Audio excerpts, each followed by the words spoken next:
Chia Chika TV series. Mag-work ang Inzay. Pero gloomy day. Gloomy karon. Pero ano ngayon? Mid-shift ako, no? So pero parang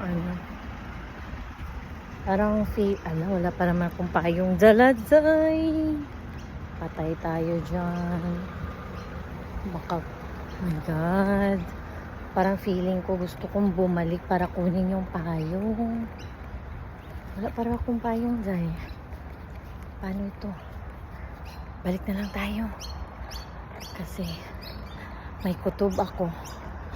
Nauulan, babagyo, let's kawali. Hindi tayo pwedeng sundo ng isa mamaya. Okay? Tulog naman yun siya. Hala. Huwag tayong magpakabayani. Bayani? Kunin muna natin ang payong. Kainis. Medyo mabigat pa naman payong. No? Ay, takbo tayo kayo ng sasakyan. Left and right. Right and left. Left and right. Charles. Kung saan na ito ang payong, Zay. Muna na diha. Kahit tapulan man. Hey. Muna na di. Balik-balik. Balik-balik mo sa agi. Balik-balik sa agi. Kung saan na ito ang payong, Zay.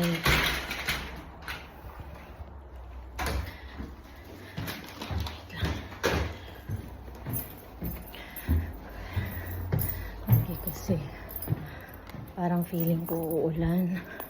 Yun, sana ako kuha ng payong. Bigat na kasi yung bag ko, no? Pero, baka kasi. Becky kasi. Becky. Payong ko galing pa to ng Pilipinas. O, diba? Green grass. Team green. Emerald green. Swerte yung emerald green sa akin dito sa Australia. Hala. Nahulog ang tissue ni Inday. Ang bagay. Oh my God.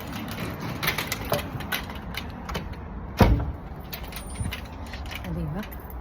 Magdala na lang tayo ng payong kaysa naman too late. Baka sabihin, ayan, dinamad ka kasi. Ay, bilisan natin. May sasakyan na naman sa gilid.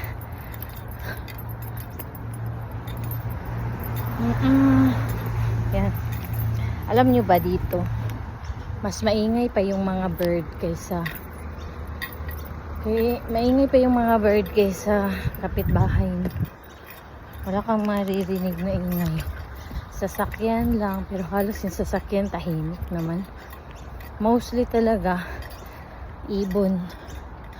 4 AM pa lang para magigising ka. Alarm clock na yung ibon. Okay. Buti yung payong ko. Binili. Safe Lock UV automatic umbrella. O, diba? Micaela ko to binili, no? May UV protection siya. Wow! Diba kung may sunscreen? Ito ding naka-sunscreen siguro din to, no? Charis lang. Bitaw ay. Look at my surroundings, guys. Ang mga kapitbahay ko. Sus Mariosep, walang tahimik ang buhay. Kung gusto mo ng tahimik na buhay, mag-abroad ka. Kasi trabaho abroad, ganon. Walang toxic. Walang marites. Charis lang. Pero ang long term goal kasi yung ko, no? Kaya kami nag-Australia. Kasi sa Pilipinas never mo yun mararanasan. Tapos quality yung pagkain, mga bagay na hindi namin afford sa Pilipinas na afford namin dito. Simpleng mga bagay, nakaka-happy. Mga ganun, quality yung air, water, yung pollution, di masyado, no? Kasi marami kasing pollution sa Pinas. Like, yung sa air, water, yung noise pollution, isa din yan. Pero dito, pag, kagaya lang nito, pag nasa tabing kalsada ka lang naman maingay, di ba? Bilisan natin kasi baka mag-go sa go na naman. Dala tayo ng payong kasi in case of emergency, baka takbo tayo ba nang wala sa oras. Kasi alam mo naman, biglang kasi panggabi kasi ako ngayon. Parang PM shift ba? Night shift. Ay, 2:30 to 11 kasi ako, no? So, kaya 2:30 to 11 kasi ang 8 hours is pure trabaho.